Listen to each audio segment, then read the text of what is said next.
E aí, galera, beleza? Aqui quem fala é o Mespeduca e hoje vamos falar sobre a Revolução Americana ou Independência dos Estados Unidos, beleza? Para a gente começar esse conteúdo, a gente precisa entender como era a situação antes da Revolução, da independência dos Estados Unidos, beleza? A gente tem que lembrar que então os Estados Unidos na verdade era 13 colônias, né? Ficava separado entre as colônias do Norte, colônias do Centro e colônias do Sul, né?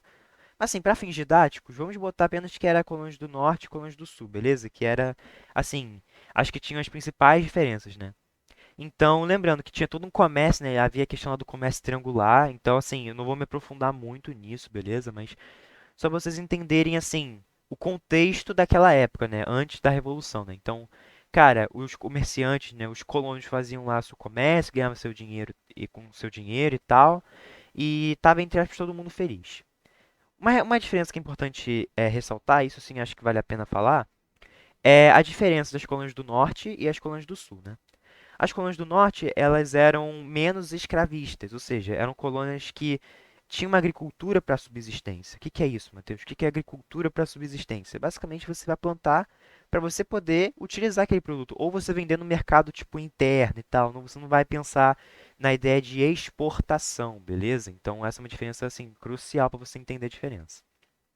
Então, agricultura de subsistência, por exemplo, eu tenho uma hortinha aqui em casa, aí, por exemplo, eu faço uma comida aqui, sei lá, um alface, um tomate, e o que sobrar eu vendo numa lojinha aqui perto. Então, essa é a ideia da agricultura de subsistência.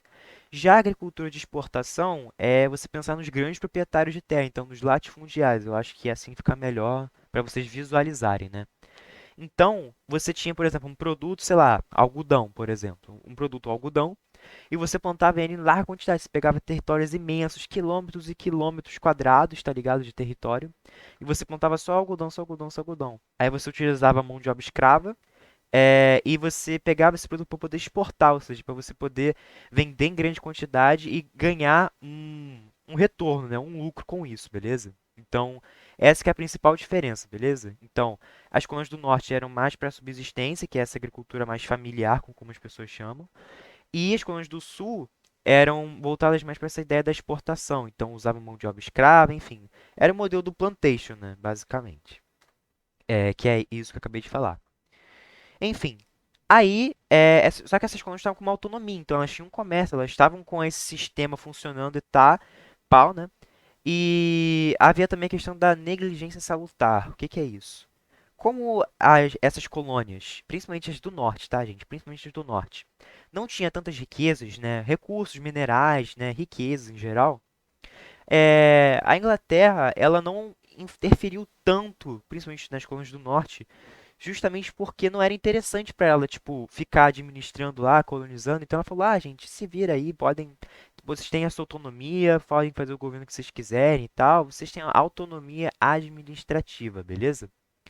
E, cara, tanto que, pra vocês verem como é que essa autonomia foi bom, né? Os Estados Unidos começaram a ter uma indústria, né? Começaram a ter uma indústria mesmo, principalmente nas colônias do norte, né? Porque justamente não tinha essa interferência do Estado na economia e na política do local, beleza? Tanto assim, né? Aí, tranquilo, né? Eles estavam de boa, aí chega a Guerra dos Sete Anos, que a Inglaterra vai lá e se mete. O que aconteceu nessa Guerra dos Sete Anos? De forma bem resumida. Um conflito entre Inglaterra e França, basicamente. E basicamente a disputa, né, girava em torno dos territórios dos Grandes Lagos, né, naquela parte lá de Quebec, Montreal, enfim. É uma parte assim mais para o nordeste dos Estados Unidos, né? Parte mais litoral, digamos assim, entendeu? Eu vou botar uma imagem aqui para vocês entenderem melhor o que, que eu estou querendo dizer. Tranquilo. A Inglaterra ganha esse conflito, né, entre Inglaterra e França. A Inglaterra ganha, adquire todos esses territórios. Só que lembra que guerras são custosas. Então a Inglaterra ficou muito endividada, porque utilizou vários soldados. Foi uma guerra que durou 7 anos, cara. Então imagina, 7 anos de guerra é muita coisa, né? Muitas tropas, muitos soldados, muitos armamentos que você gastou, né? Enfim. Então foi custoso para a Inglaterra e ela pensou assim, cara, eu preciso de um jeito para poder arrecadar mais dinheiro. Como eu vou fazer isso? Colocando impostos, basicamente. E onde vamos colocar esses impostos? Nos colonos, lá da América do Norte, dos Estados Unidos. Aí você pensa, você acha que eles gostaram, os colonos, né, dos impostos? Não. Óbvio que não. É óbvio que não, cara. Ninguém ia gostar disso, porque só aumentava o produto, só ia aumentar o preço do produto. Então, por exemplo, se eu comprava um chá a R$ 3, agora com o imposto eu vou comprar o meu chá tipo a R$ 6, por exemplo. Então, cara, tô pagando mais, tá ligado? Pra poder bancar um país que eu não quero que seja bancado. Então, cara, isso gerou uma revolta muito grande nos colonos, no povo lá americano, beleza? Aí sim, vamos adentrar então um pouco mais nesses impostos, né? Quais foram esses impostos que a Inglaterra impôs, né? O primeiro deles é a lei do açúcar, tranquilo? Então, a lei do açúcar basicamente sobretaxava o açúcar, então colocava lá um valor, né, que os colonos tinham que pagar caso eles quisessem comprar açúcar. E a Inglaterra também tentou monopolizar esse comércio de açúcar, ao, por exemplo, dizer que os colonos só tinham que comprar o açúcar das Antilhas inglesas, beleza? Além disso, teve a lei do selo, tranquilo? O que foi a lei do selo, né? A lei do selo, basicamente, era um selo, literalmente, né? Os nomes são bem intuitivos, né? É, a lei do selo, basicamente, você colocava selos em tudo que era feito de papel. Então, galera, jornal, folhetins, documentos, folhetos em geral, né? Papel em geral, né? Livro, né? E você tinha que ter, para poder você validar a compra, a venda, né, desse livro, o comércio, né, dessa folha, enfim. Você tinha que ter esse selo real e esse selo custava uma taxa. E isso aumentava o preço do produto, né, para o consumidor final, né? Então, que é o que a gente chama, né, basicamente. Então, por exemplo, o cara chegava lá, o livro se ele comprava antes, sei lá, a R$ 10, agora ele vai ter que comprar tipo a R$ 12 porque vai ter que pagar a taxa do selo. Então, cara, foi mais uma medida que desagradou os colonos, tranquilo? Outra delas foi a lei do aquartelamento, que, cara, essa é muito absurda, na minha opinião, sério mesmo. Porque basicamente obrigava os colonos a sustentarem os soldados britânicos na América. Por quê? A Inglaterra, depois da Guerra dos Sete Anos, tinha lá os soldados que saíram e tal, e ela não tinha dinheiro para poder bancar esses soldados. Então ela falou: Ah, vamos jogar para vocês aí, os Estados Unidos, né? Barra 13 colônias, né? Vamos jogar para vocês aí, 13 colônias. Sustentem eles aí e deixa a gente em paz, porque a gente não quer gastar dinheiro. E óbvio que, pô, os colonos não gostaram nada disso, beleza? Então foi mais uma insatisfação desse grupo. Outra lei foi a lei do chá, né? Que basicamente também, né? Foi uma tentativa de monopolizar o comércio do chá, então basicamente só podia comprar o chá a partir dos comerciantes ingleses, né? Então havia lá, né, a Companhia das Índias Orientais, que era basicamente dominada, né, pela Inglaterra e tal. E a Inglaterra, no caso, os colonos só podiam comprar com essa Companhia das Índias Orientais, ou seja, é mais uma medida que foi imposta, né, para os colonos, né, para a América do Norte, né, os Estados Unidos, né. E, enfim, óbvio que isso desagradou também, né? Tanto que houve uma revolta, né? Que é o Boston Tea Party, beleza? Ou festa do chá de Boston, né? Basicamente. Que basicamente vários colonos se vestiram de índios e tacaram o chá no mar. Basicamente foi isso, como uma forma de protesto, né? De revolta, dizendo, não vamos aceitar essa medida, não toleramos isso e tal. Então, galera, enfim, houve várias revoltas, né? Houve vários processos que foram desgastando com o tempo, né? Essa estrutura política, tranquilo? Além disso, a gente tem os atos Townshend, né, na verdade, atos Townshend, que basicamente foi uma medida para poder você sobretaxar produtos importados, né, para justamente essas pessoas não quererem comprar produtos de outros lugares e sim, tipo, da Inglaterra e tal, entendeu? Então só produtos ingleses enfim, basicamente era essa a ideia, ou seja, a Inglaterra queria dominar, né, de fato agora, né, agora que ela tá precisando de dinheiro, queria dominar de fato os Estados Unidos, tranquilo?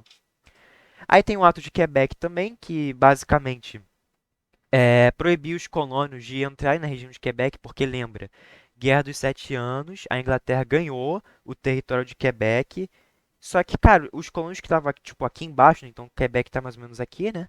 Os colônios que estavam aqui embaixo que queriam ir pra cá pra poder, tipo, viver ou, enfim, fazer alguma coisa lá, não podiam. Então a Inglaterra simplesmente proibiu, ou seja, o direito de ir e vir dos cidadãos estava cerceado, cara. Então, cara, isso foi também algo, pô, muito vacilo mesmo, né, gente?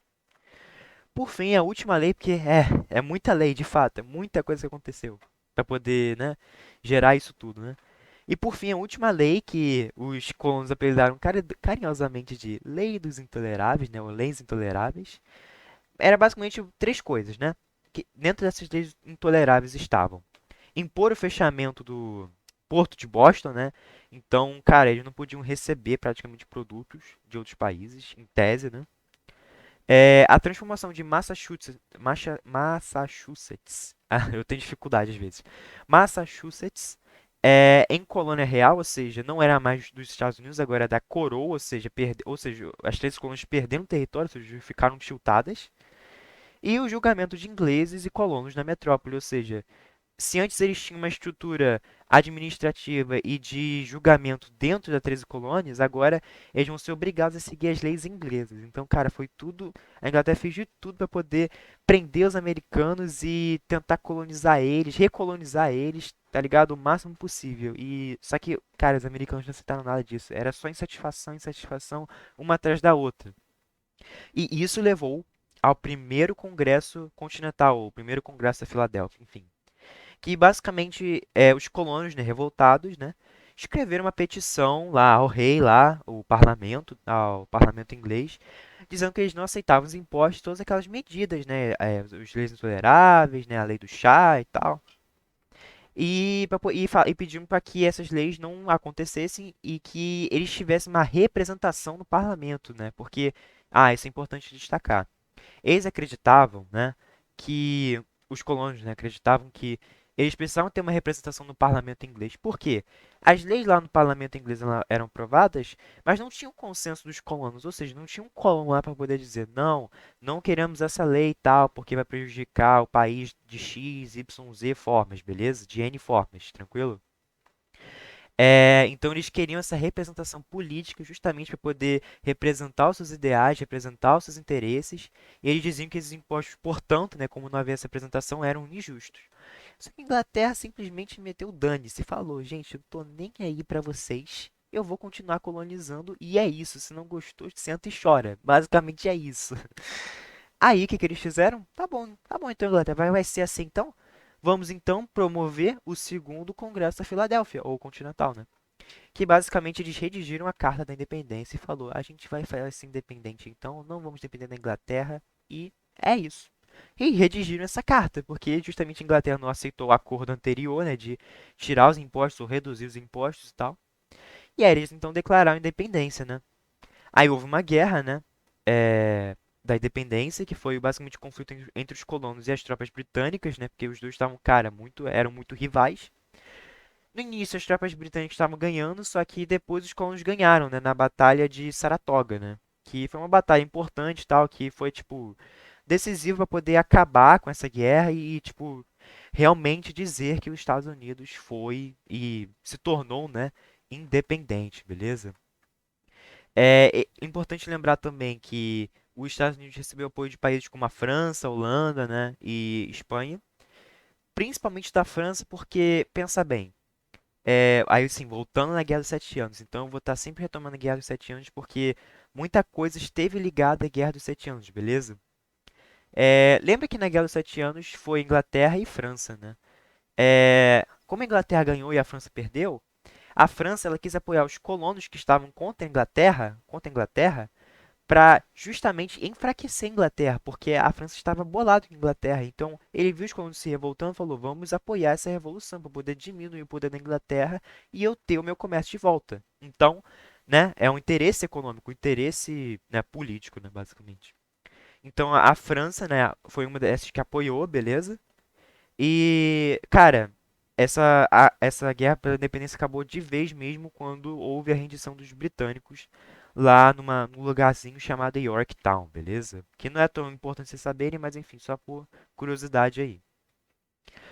Por fim, no final, quando já havia acabado as batalhas lá, a Inglaterra assinou o Tratado de Paris, que basicamente reconhecia a independência das 13 colônias. Aí sim, Estados Unidos se tornou uma independência, uma república, né? E aí, só para fechar o vídeo, né?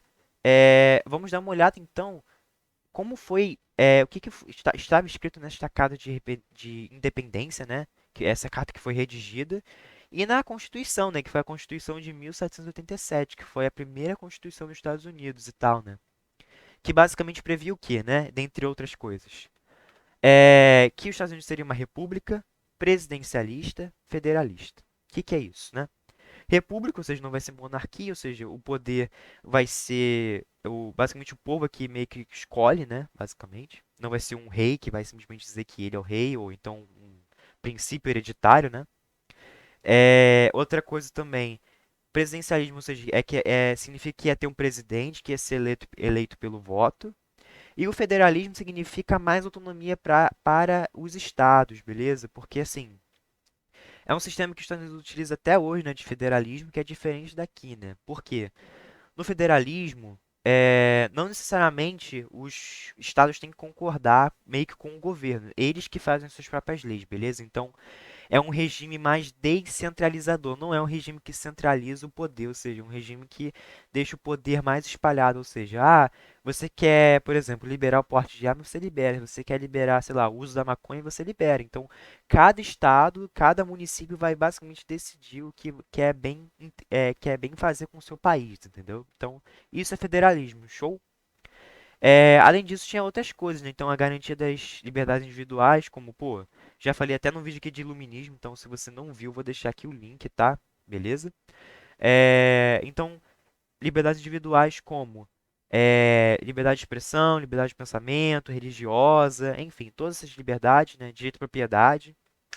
E duas coisas importantes, né, que a gente precisa lembrar é que o voto era censitário, ou seja, o voto era pela renda, que era também um princípio lá do iluminismo e que havia escravidão e que basicamente né, continua havendo escravidão, porque mesmo você tendo lá a ideia de liberdade e tal, os colonos do sul lucravam muito, né? Porque eles dependiam da mão de obra escrava, porque como eu falei, era uma agricultura de exportação, então era um modelo plantation, ou seja, no modelo plantation você precisa de escravos. É por isso que acabou continuando a escravidão ainda por mais um tempo e não foi tipo uma mudança que aconteceu junto com a independência, show? Galera, eu acho que foi isso. Por fim, gostaria só de dizer que a independência influenciou outros movimentos, né? Então, como a Revolução Francesa, que a gente vai ter um outro vídeo aqui no canal, beleza? E a independência da América Latina, show? Eu acho que foi isso, então espero que vocês tenham entendido, então, né? Essa ideia, né, dos conflitos e tal. Se você gostou, já deixa o joinha aí, compartilha com o pessoal. E se você não entendeu alguma coisa, só deixa aí nos comentários, show? Valeu, fui e tchau!